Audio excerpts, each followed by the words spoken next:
Hello everyone and welcome back to another round of Tuesday Night Legacy, where we showcase Magic's most powerful formats. My name is Eugene and I'll be your commentator for this round 3 from May 10th. We got a weird one for you tonight. This is Black-White D&T versus a stock Elementals list from Modern, also known as the Lotus Field Combo. So William on the left here is playing a black and white D&T list. It has most of the things that you would think of in a classic D&T list, with the controlling creatures that have abilities like Mother of Runes and Stoneforge Mystic and Thalia. It also has Sarah Avenger, one of his personal favorite cards, and the black is splashed for some main board Plague Engineers, and then a few oppositions out of the sideboard, including Kaya Orzhov Usurper, which can come in on a surprising number of Legacy matches. On the right, we have Eric playing this Lotus Field combo deck, which actually abuses the Blood Sun mechanic. As it enters the battlefield, all of the lands lose all of their abilities, and the Lotus Field card, which basically comes down and just taps for 3 mana each turn, especially if Blood Sun's already in play. This deck has a bunch of big mana spells like Cryptic Command and Memory Deluge that allows him to get super far ahead, and Teferi, Hero of Dominaria, allowing him to untap 2 lands at the end of his turn. If he's untapping 2 Lotus Fields, that can be immense mana for the next turn. His early game strategy is basically controlling things with Fire and Ice, or landing an early Chalice of the Void, or using one of his elementals, Fury or Solitude, to kind of control what's going on the board. Eventually, just having so much advantage that he can get in there and finish the game with a Fury. So D&T versus Control, let's get it going. So we have William starting on the play here, starting with a turn 1 Aether Vial, always a great play for the D&T list. Eric doesn't have a ton going on early game. He could technically Prismatic Ending the Aether Vial, but I guess he didn't have it in hand. William not putting down a second land, just activating that Vial on 1, getting Mother of Runes into play. Activating, getting it in at the end step is always great, because it gives your opponent the least amount of time to interact with it before it can tap to protect itself or another creature. We see Thalia coming down. Very good card against the Lotus Field deck, as most of the stuff that Eric is trying to do are non-creature spells. So having that tax is going to be tough for him. That was a fun interaction on Eric's side. He played the Flagstones of Trocaire and put in the Lotus Field, activating that ability. The Flagstones trigger ability triggered, and he was able to go and get a Plains, which was the Rengrin Triome. William did have the Wasteland for it, though, so getting rid of that Triome, but it looks like Eric is okay with that, having a lot of lands in play.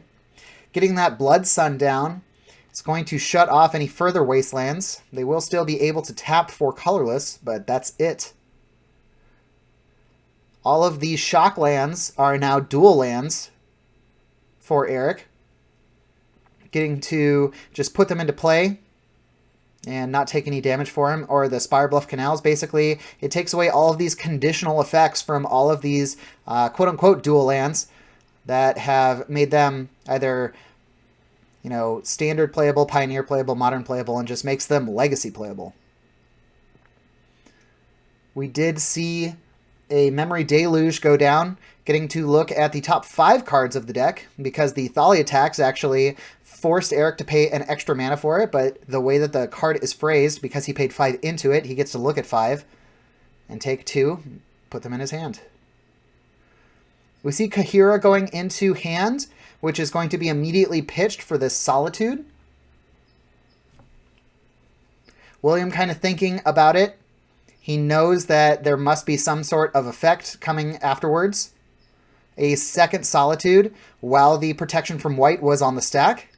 And that is going to get rid of all of William's creatures. That poor Sarah Avenger only had a little chance. Ooh, that was kind of fun. So we saw Mangara of Corindor come down, which was able to exile target permanent. And since the Lotus Field did not have hexproof, was able to get rid of it. We're seeing an answer for basically everything that William is putting down here. Mother of Runes getting shot by that fire, finally sticking an Aether Vial. Oh, bummer. So Flooded Strand is nothing. It's just a non-land with the Blood Sun in play here. Think that was a Valakut Awakening being cast last turn. Eric getting to discard a couple of cards and then draw that many, or put them on the bottom of the library. We see Teferi come down. This is a great place for Eric to be, being able to play more lands, draw cards, or not play more lands, but be able to untap those lands as if he did not tap them during his turn. So we see 2 mana here. I think this is in end step. So we're seeing a Lion Sash come down, activated off of the Aether Vial. Oh, I don't have an updated list here, but Lion Sash is able to eat things out of the graveyard by paying 1 white mana, eating those 2 Memory Deluges. It's going to catch a fire, I think. Or it might have been a prismatic ending there. William just has a ton of stuff in hand. He's just kind of clogged here, even though he has 2 Aether Vials, 1 on 2 and 1 on 3. Doesn't seem like a lot of stuff can come down. Eric just totally full here. A Fury coming down. Pay 5. It's actually just pay 3 since of this Teferi. Oh, wow. It's got all sorts of Solitudes Eric was showing off. We see this Stoneforge Mystic being activated or triggered. Not exiled yet. Cauldron to hand. Untapping. I guess Eric is letting it happen. So we are in main phase. This Stoneforge is live. Counting some stuff out of the graveyard. I don't know if that's an exile pile. I'm not sure why it would be exiled. We see the Cauldron come down, try to attack. Try and get in it to Teferi. 3 mana is going to be a Valakut Awakening. It's going to put, it looked like 2 cards from hand onto the bottom, so he gets to draw 3. Solitude exiled. And that's going to be a gain 5 life. But Cauldron is now pretty impotent, unless William ends up drawing a Flicker Wisp.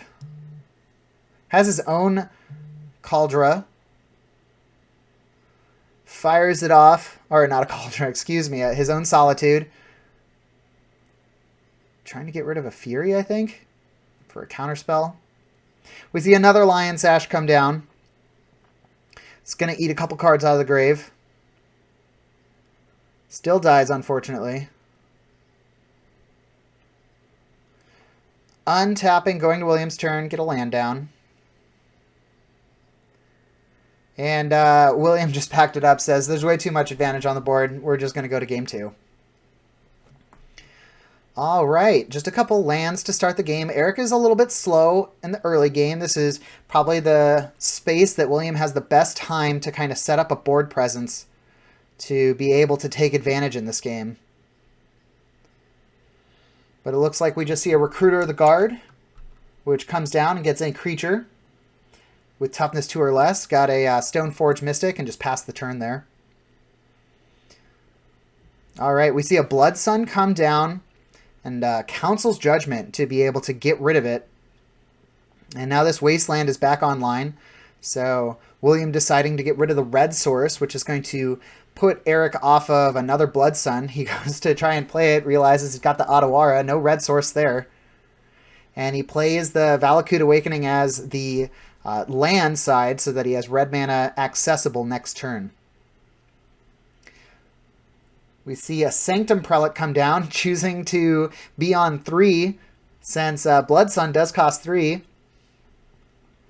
Stopping Eric from being able to cast that Blood Sun right now. Looks like he's got a Fury in hand, but the only other red card he's got is that Blood Sun that he really wants to resolve. So we're seeing a tap for either 3 or 4 mana here.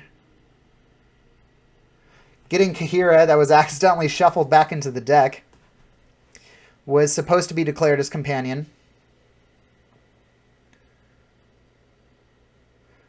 Looks like the Blood Sun was pitched to get rid of the Sanctum Prelate.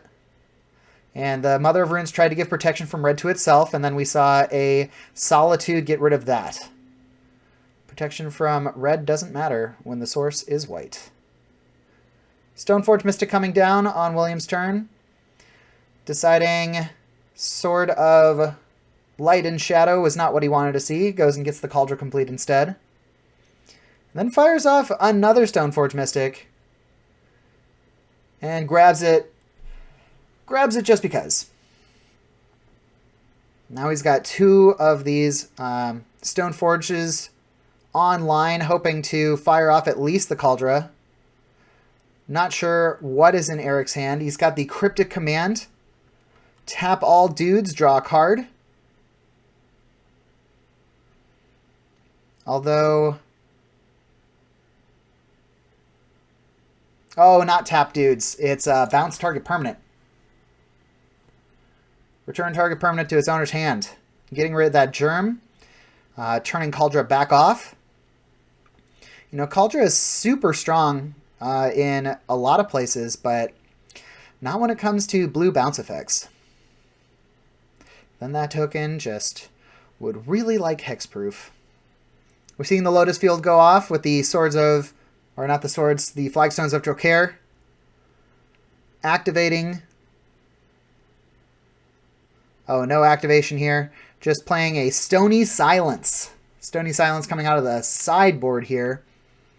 Stopping all of these fun artifacts from being activated. Swords cannot be equipped. Cauldrons cannot be equipped. Does not stop a living weapon trigger. So if William is able to draw into a Flicker Wisp, he can reset the Cauldron that way. But anything else, they're just going to kind of be sitting around for now.